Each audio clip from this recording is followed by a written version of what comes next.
Apple is known for having a user base that's very loyal and enthusiastic about their products, but there is an equally enthusiastic hatred toward Apple from other people in the tech community who have trouble understanding why anyone would choose Apple devices over their competitors.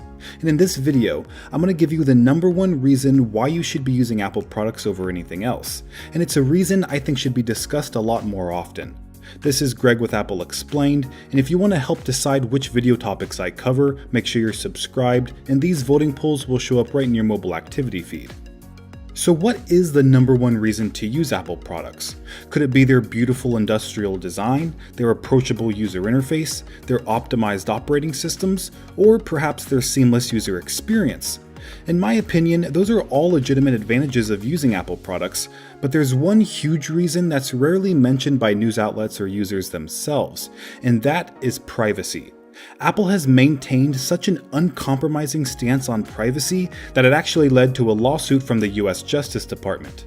Now we'll talk more about that later, because I want to begin by acknowledging a question most of you are probably thinking, which is, why does privacy even matter? After all, it appears the importance of privacy is declining these days. With social media sites like Facebook, Twitter, and Instagram, people are comfortable sharing more of their data to the public than ever before. In fact, Facebook CEO Mark Zuckerberg had this to say on the subject. People have really gotten comfortable not only sharing more information in different kinds, but more openly and with more people. That social norm is just something that has evolved over time. And while I think that's true, I don't think it suggests privacy isn't important. Individuals can choose to make as much about themselves public as they want. It's how their data is used that becomes deceptive. If I share my email address, work location, and personal interests with Facebook, it's because I want my friends on the platform to have access to that information, not because I want Facebook to sell it to companies in exchange for targeted ads. But it isn't just Facebook who engages in this practice.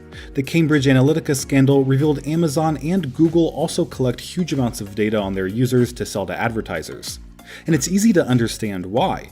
The business of selling user data is very lucrative. It's why Facebook has grown into a $138 billion company without selling any hardware or premium services.